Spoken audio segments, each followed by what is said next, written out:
With 1/3 of the year gone, who are your award winners so far? We're going to give them to you. Here we go. You are Locked On Bama, your daily podcast on the Alabama Crimson Tide. Part of the Locked On Podcast Network, your team every day.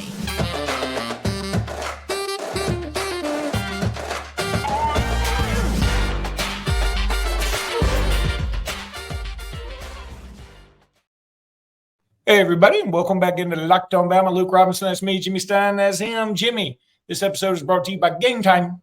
I'll be talking about Gametime here in just a minute. Want to go over who we think the award winners are for 1/3 of the year gone. That's what you do when 1/3 of the year is gone. It is crazy that 1/3 of this year is gone. Like half the high school football season is over. It makes me sick because, I mean, I've been waiting for it. Now it's like, it's just – it's crazy how fast this thing goes. I mean, we waited on it all September. We're not even out of September. There's another September game for high school and college. It's bananas. Okay, 1/3 of the year gone. Who's your MVP? I know mine. I wonder if it's the same. Wow. You know, it's such a good question, and I am so tempted to go with the kicker or the punter. I honestly am, because they might be the best two players on the team. But to be honest, I don't like going with special teams because, I mean, all of football is biased against special teams. That's why kickers and punters don't really get drafted very much or very high. So I'm going to tell you, Luke, that this is my thinking. I mean, overall team MVP, right? The defense has been better than the offense. The defense is why we're 3-1 with the chance to have a good season. And to me, the MVP of the defense might surprise some people, but I'm going to go Malachi Moore as the MVP of this team. And I know that's not the norm. You know, some people are going to go Lawson, which is great. And some people are going to go offense, which is great. But I think Malachi Moore, in terms of the offensive players and defensive players, has made more big plays, more good plays, and is more responsible for Alabama being really good defensively than any other player. So my answer is number 13, the senior from Hewitt Trussville and 4-year starter, Malachi Moore. Interesting. A very good take. I didn't even have him on my list, but now that you make the case for him, I would have had him there. My 1/3 of the year MVP, Jalen Milroe. I know he didn't play a game. I know he didn't play a game because allegedly he didn't handle the open competition after the Texas game so very well. But he handled the Ole Miss game pretty well. Yep. Did he throw into coverage? Did he have a horrible pass against Ole Miss that led to an interception and stopped a scoring drive? He sure did. And he's going to do that again. Bank on it. That's going to happen again. But you know what else? He had his moment that got the crowd completely jacked against Ole Miss, where he gets the breath knocked out of him. And then when all was said and done, there wasn't anybody happier that he scored the touchdown than he was. And it was just really, it's a turning point for me, for him.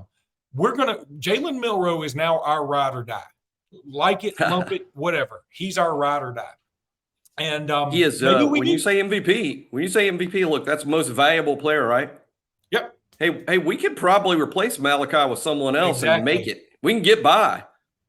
I think we saw what happens without Jalen Milroe on the field.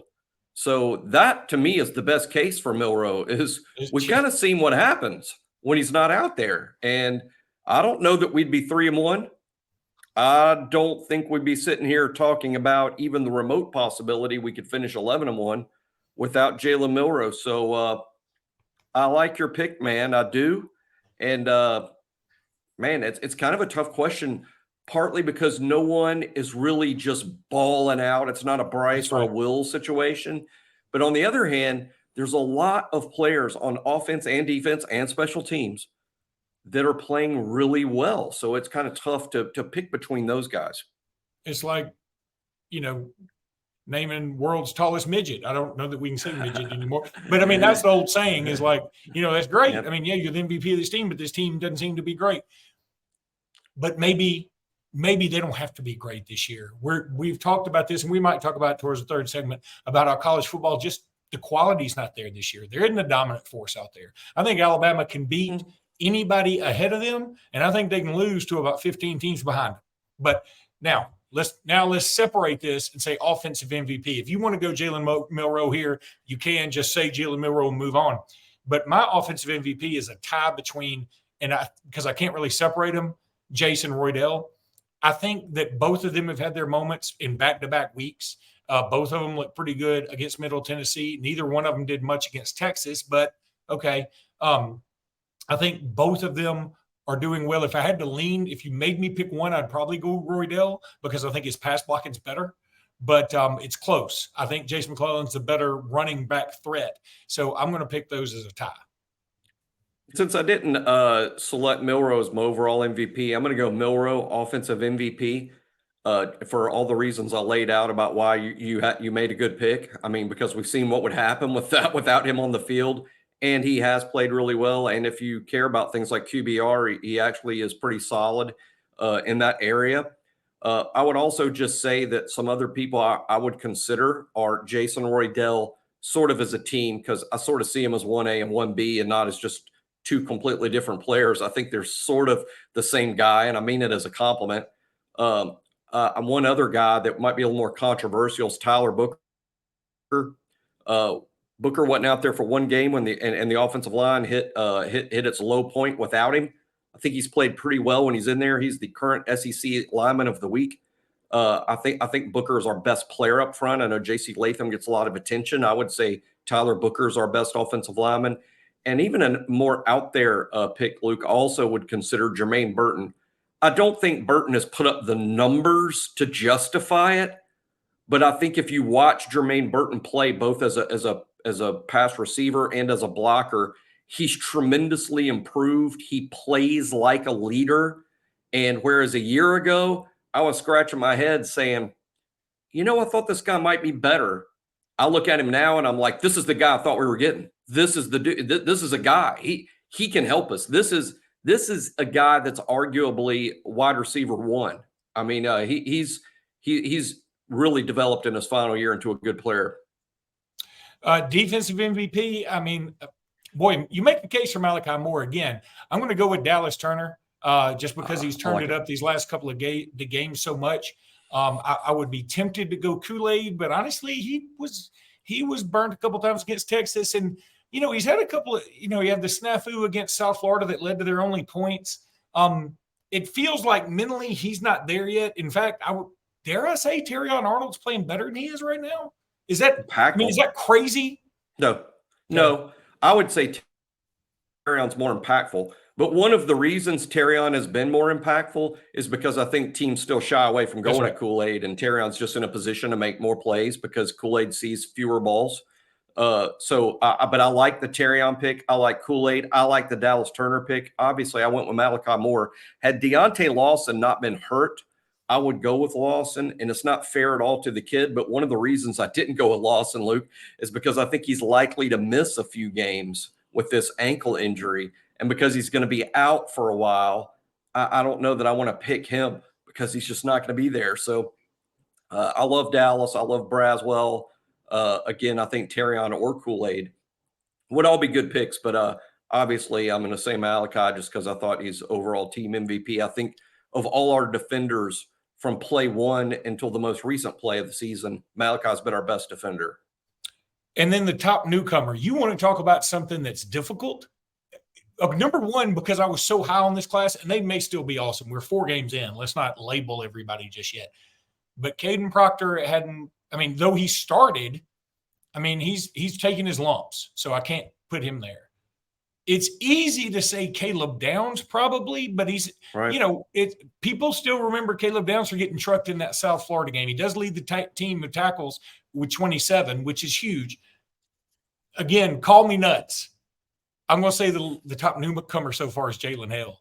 And it's recency bias. That is recency bias. That's the definition of it. There's no doubt. But I think he's had the most impact based on just what he did against Ole Miss. Now, as one of your things pops, it's so funny when your earphone pops out. I don't know how those celebrities do it. But here's my thing, and I'm going to have one more category, and you answer both of them quickly because we got to go to a break. But predict the top newcomer going forward, I'm going to go Caleb Downs with that one, because Caleb is about to, you can see it. You can see the wheels turning. He would have picked off that ball if Terrion Arnold hadn't picked off that ball. He was there. His arms were there. Now, if he had picked it off, the ball would have been down right there, because Terrion, had momentum going forward and was still upright. But Caleb Downs would have caught that if Terrion Arnold didn't catch it. And it's looking better and better for Caleb Downs week to week. So Caleb Downs going forward, but to this moment, Jalen Hill, based on nothing more than recency bias. I'm just going to flip-flop yours and just go, I think Caleb Downs to this point, based on the fact that he's been a more consistent, significant player, leading the team in tackles, several good plays. Now, he's had his freshman moments, and we warned all summer, as me and you predicted and projected, we said all summer that Caleb Downs would be the starting safety, and he was.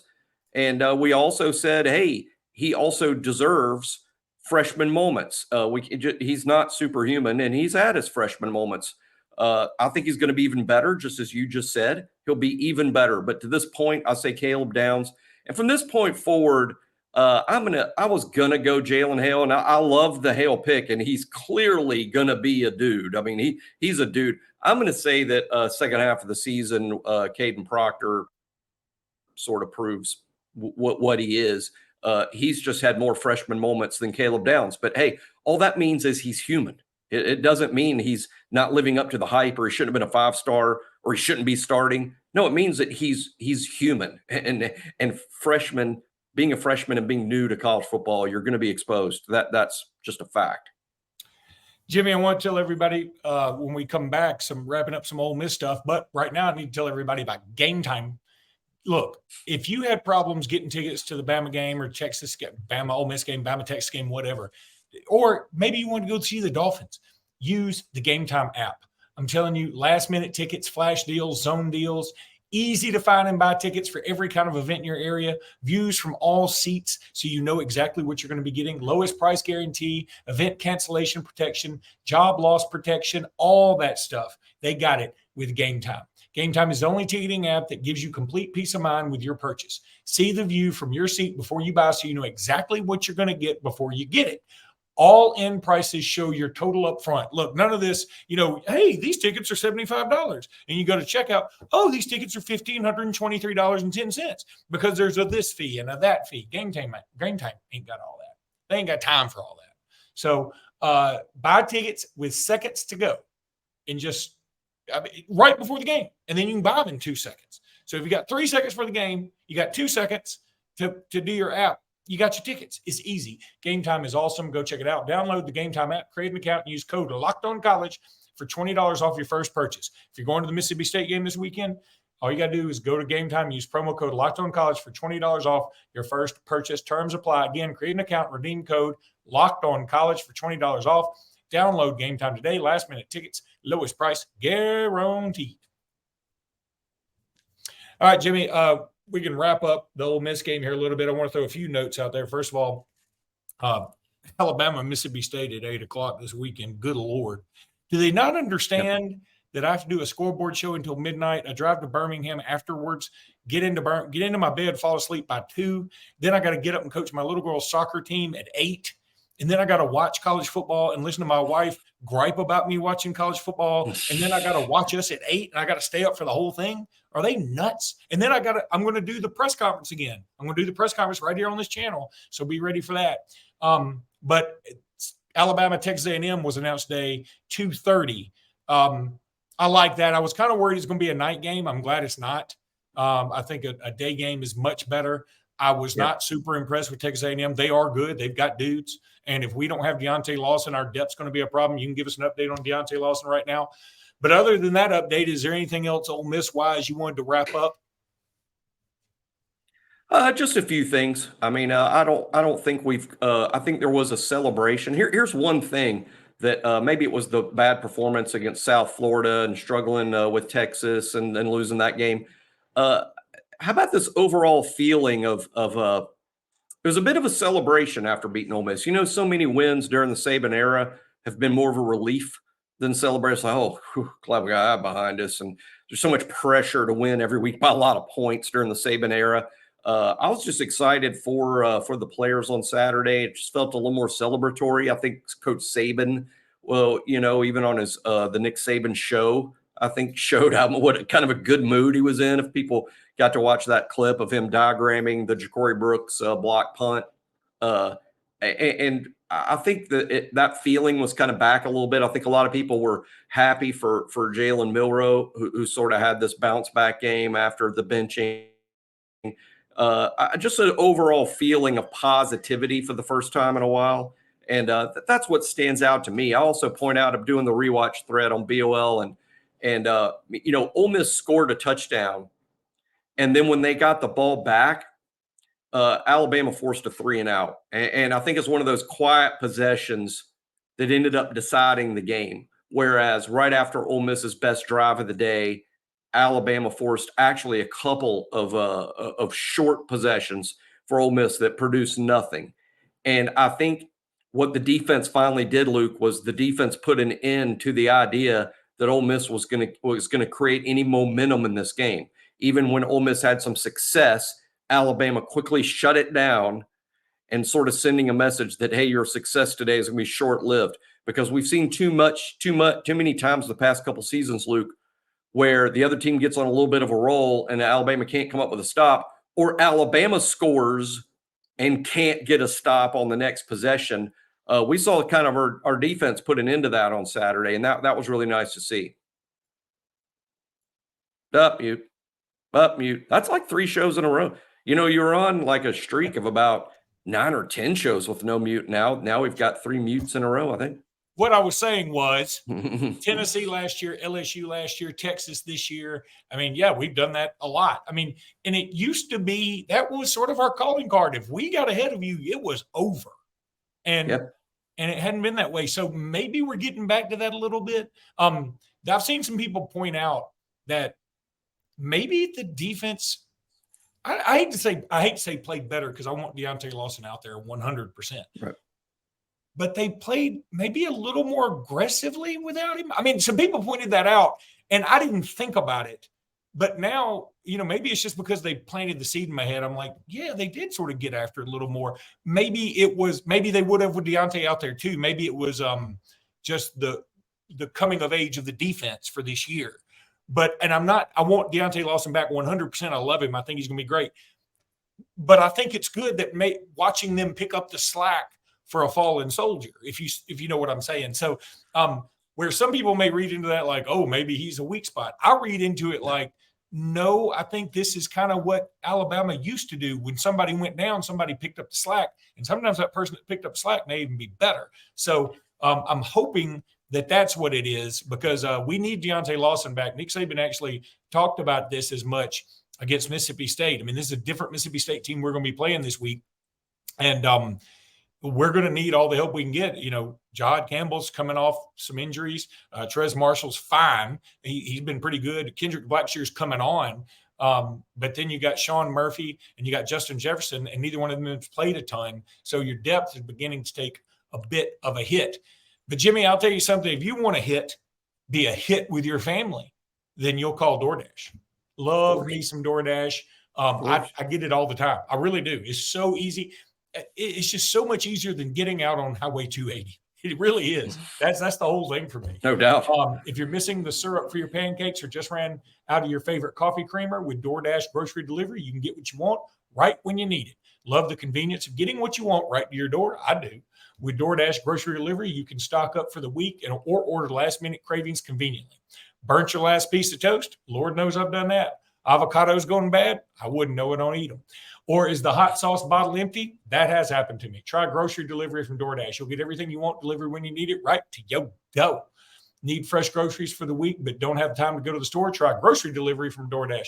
I'm telling you, all these are awesome.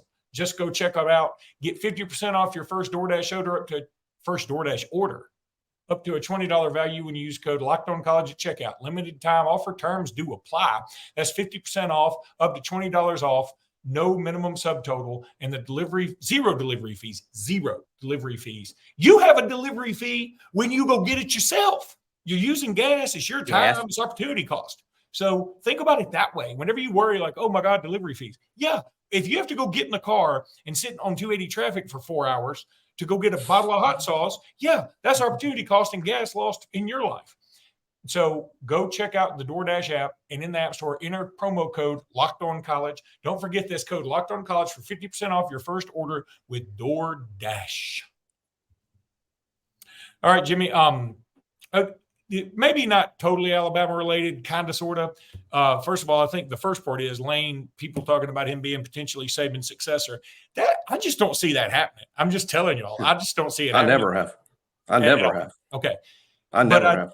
What's funny is Lane, what's the old adage? It's better to be silent and be thought a fool than open your mouth and remove all doubt. That's kind of what Lane did this weekend. And look, we talked about it on the pod. And some people disagreed with me to an extent. I thought Lane was poking the bear. I think he's doing it all in a kind of a fun sense. And I'm here for it because I like the color in our coaches in the Southeastern Conference. I think our coaches are usually the most fun. That's why I miss Ed Orgeron. He was colorful. He's a Cajun wildebeest. And it was fun to have him in the conference. But the problem with talking on Twitter as much as Lane does and poking the bear like he was, and then not ever winning the game where you do the most talking and poking, is people eventually go, hey, get off of Twitter and come up with a game plan. And I get that too. But that's also just Lane. That's what you're going to get. That's why he won't be Alabama's coach, by the way. One of many reasons, but that's one of the reasons. And then there's Jimbo Fisher, who was a Saban assistant, and he just goes out onto the field while an Auburn player is running in the opposite direction to score a touchdown. I have no doubt in my mind that had Eugene Asante run into Jimbo Fisher, number one, Jimbo Fisher probably just would have disintegrated. It would have been because there's no way Jimbo Fisher's got to be 60-something, right? He's got to be. He's certainly in his 60s, okay. Sure. He would have been dead. If Eugene Asante hits him running full speed in full gear, Jimbo Fisher's probably dead. Now, we shouldn't joke about Thanos snapping his finger. It would be kind of funny. It wouldn't be funny in the moment, but several years down later, somebody asks, yeah, y'all remember Jimbo Fisher? Like, how'd he die? Oh, yeah, he went out on the field and a Auburn player ran him over. It's pretty awful. But anyway, so if he had been hit by Eugene Asante, I feel quite certain they would have given him the touchdown, just like was it Dickie Magel or something like that for Alabama, who came off the bench and tackled the guy from Rice and said he was too full of Alabama? I don't think that's the right name. It's Dickie something. It could be. I'm going to look it up now. How you challenge Tommy Lewis. Oh, it's Tommy Lewis tackled Dickie Magel. That's what it there is. You go. Yeah, there you go. Something like that. See, I don't remember any dude on the other team. It was the Dickie Rice Magel. Guy. Was for Rice. It was Tommy Lewis. You're right. How do I know the Rice guy but not the Bama guy? Probably you spend too much time on Locked On Rice. You're the host. I'm always you two-timing me, you're a Locked On Rice also? Anyway, so I'm sure they would have given him the touchdown. And then Jimbo, they got to find him, right? Even if he says, oh, it was a total accident, he thought the play was blown dead. There was a flag. I think he knew that the play was coming back. So in his mind, the play's over. But because he saw the flag. Yeah, no, I think he thought it was coming back. That's what I'm saying. I think he thought this is coming back. Well, it's a foul. That's not an excuse for doing that. Oh, of course it's not. Of course it's not. And I wonder if he's going to be secretly fined. I thought about it. I'm like, I wonder if the SEC is going to fine him. We'll never find that out. Yeah, I agree. I think it would almost be weirdly worse if it was in basketball because they're so big on the coaches staying in those boxes. Can you imagine a basketball coach on the court while a play is going on and sort of being semi-involved? I think he's going to get fined, and we just won't hear about it. I don't think it'll be public. Well, here's my thing, and I'm with people saying, we don't need rushing the field anymore. It's great in theory, or rushing the court. It's great in theory and super fun in theory. It's not as much fun for an Alabama fan because people only do it when they beat us. We don't get to do it when we beat other people, right. And we kind of don't want to. But it's one of those things like a NASCAR. It's kind of like an accident when you're watching NASCAR. I mean, you can't help but that's some people watch just for the Yeah. wrecks, right? Whenever these fans rush the field, I admit, as a sports fan watching, it creates this excitement and this wow, they pulled it off. They really did it. And it makes the outcome feel special and it's cool to see, but it's also like that NASCAR wreck where you're like, this isn't cool.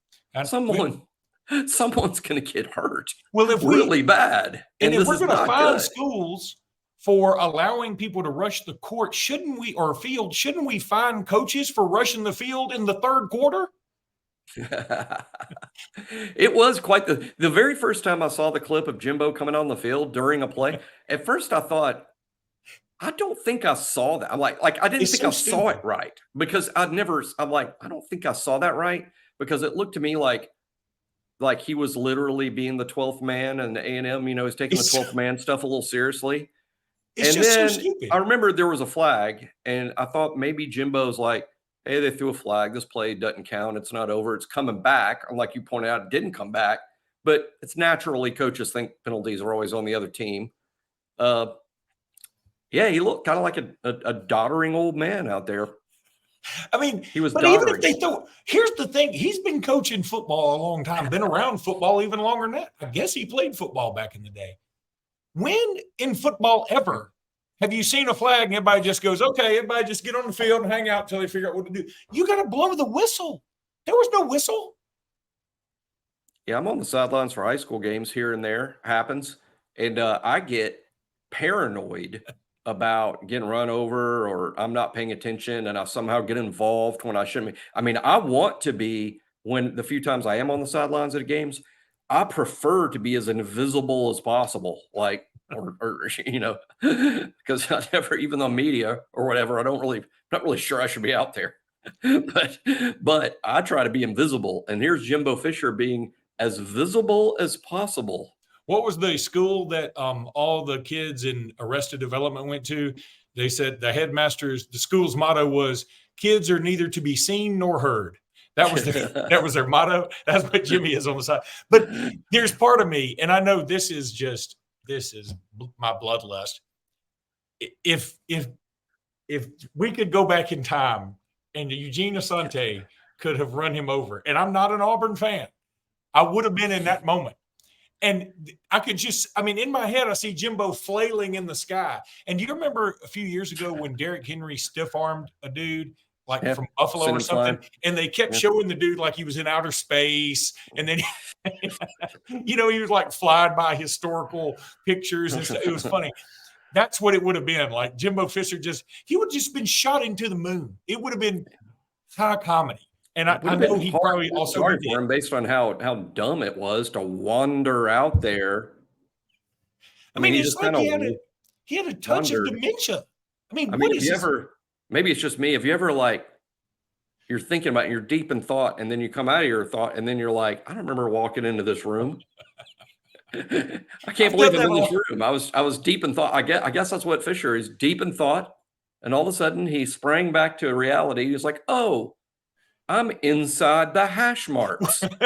What was it? It was Frank Drebin on one of the Naked Guns was like, had a lot of questions, like who wanted him dead and who could have killed him? And then he said, and where the hell was I? Where am I? That's it. That's exactly what happened. All right. That's going to do it for today's pod. Sorry we wasted that third segment on Jimbo Fisher, but that would have been, y'all got to admit, I'm sorry. That would have been awesome if Eugene Asante had run it. I don't care, Auburn fan or not. Whatever. All right. That's going to do it. Tomorrow, we'll be back again. We'll start getting ready for Mississippi State. Can't wait for that. And until then, roll tide, everybody. Roll tide.